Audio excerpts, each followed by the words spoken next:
नमस्कार। आज हामी एउटा एकदमै चासोको विषयमा गहिरिएर कुराकानी गर्दैछौँ। भर्खरै मात्र राष्ट्रिय स्वतन्त्र पार्टी अर्थात् रासोपाका सभापति रवि लामिछानेले एउटा निकै महत्त्वपूर्ण राजनीतिक सम्बोधन गर्नुभएको छ। आजको हाम्रो यो विश्लेषणमा हामी कुनै पनि पक्ष वा पूर्वाग्रह नराखिकन उहाँको त्यो सम्बोधनको चुरो कुरो के हो, पार्टीले अब कुन बाटो लिँदैछ र वर्तमान राजनीतिलाई उहाँहरूले कसरी हेरिरहनु भएको छ भन्ने कुरालाई वस्तुगत रूपमा केलाउनेछौँ। ल है त सुरु गरौँ। कुरा बुझ्न सजिलो होस् भनेर हामीले आजको यो सम्पूर्ण विश्लेषणलाई मुख्य 5वटा खण्डमा बाँडेका छौं। पहिलोमा आरोपहरूको खण्डन, दोस्रोमा राजनीतिक रणभूमि, तेस्रोमा चुनावी धक्काको विश्लेषण, चौथोमा संगठन निर्माण र अन्त्यमा यो नीलो क्रान्तिको अवधारणा। अब ढिला नगरी पहिलो खण्डबाटै सुरु गरौँ, आरोपहरूको खण्डन र विवादहरूको सम्बोधन। तपाईहरू सबैलाई थाहै छ, पछिल्लो 1.5 वर्षदेखि पार्टी र विशेष गरी नेतृत्वलाई सहकारी र गोर्खा मिडिया विवादले लगातार घेरिरहेको छ। अब प्रश्न उठ्छ, यति गम्भीर आरोपहरूलाई सम्बोधनमा कसरी व्याख्या गरिएको छ त? यहाँनिर लामिछानेको डिफेन्स अर्थात् बचाउ एकदमै सिधा छ। उहाँले आधिकारिक प्रतिवेदनकै हवाला दिँदै आफू सहकारीको रकम अपचलनमा संलग्न नभएको दावी गर्नुभएको छ। उहाँको तर्क के छ भने, प्रतिवेदनले कुरा स्पष्ट पारिसके पनि भ्रमको खेती गर्नेहरूलाई यो स्पष्टतासँग कुनै सरोकारै छैन, अर्थात् विरोधीहरूले जानी जानी भ्रम फैलाइरहेका छन् भन्ने उहाँको बुझाइ छ। अनि यसै सन्दर्भमा उहाँले आफ्नै एक सहकर्मीको शब्द सापट लिएर एउटा एकदमै तीखो व्यङ्ग्य पनि प्रहार गर्नुभएको छ। उहाँले भन्नुभयो, प्रमाण छ भनेको होइन रहेछ, प्रणाम छ भन्ने रहेछ। यो शाब्दिक खेल मार्फत उहाँले आफू विरुद्ध प्रस्तुत गरिएका प्रमाणहरूको कानूनी हैसियतलाई सिधै खारेज गर्दै विरोधीहरूलाई कडा जवाफ दिनुभएको छ। अब जाउँ दोस्रो खण्डमा, राजनीतिक रणभूमि। यहाँ परम्परागत शक्ति र नयाँ शक्ति बीचको टकरावलाई प्रस्तुत गरिएको छ। उहाँले यहाँनिर देशको राजनीतिक परिदृश्यलाई एउटा रोचक तुलना मार्फत देखाउनु भएको छ।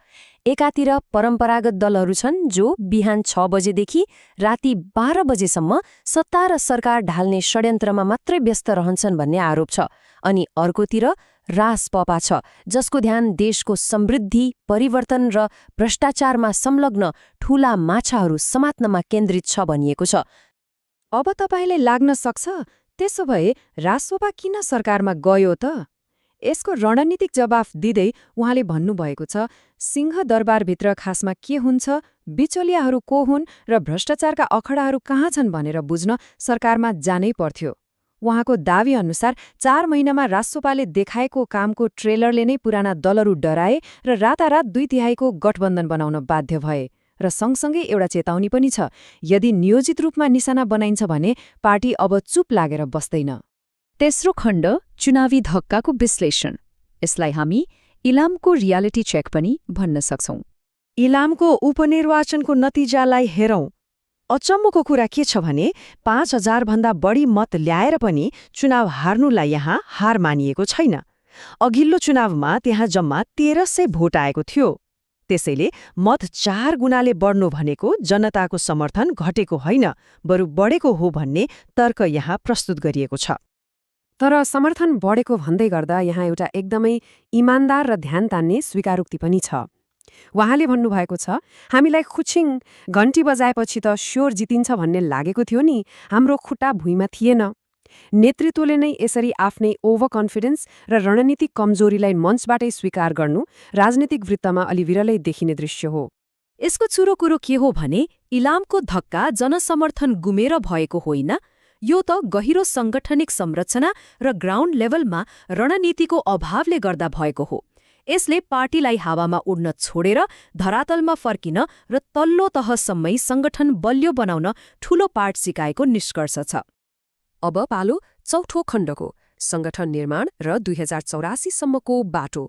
यसो विचार गरौं त, चुनावको जम्मा 5 महिना अगाडि बनेको पार्टी हेर्दा हेर्दै 21 जना सांसदसहित देशको चौथो ठूलो शक्ति बन्यो। यो आफैमा एउटा ठूलो छलाङ थियो। र अब उहाँहरूको लक्ष्य नै महत्वाकांक्षी छ, आगामी 2084 सालको चुनावमा 2/3 बहुमत ल्याउने। उहाँहरूलाई पनि थाहा छ यो सजिलो छैन, तर लक्ष्य यही नै तोकिएको छ। पार्टीभित्र हुने उतार चढाव र नेताहरूले पार्टी छोड्ने विषयलाई बुझाउन यहाँ एउटा गच्चपको गाडीको उदाहरण दिइएको छ।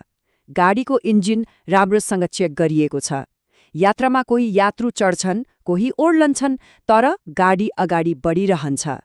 यसको सिधा अर्थ हो व्यक्ति आउने जाने क्रम चलिरहन्छ, तर पार्टीको मूल राजनीतिक यात्रा र गन्तव्य रोकिनेवाला छैन।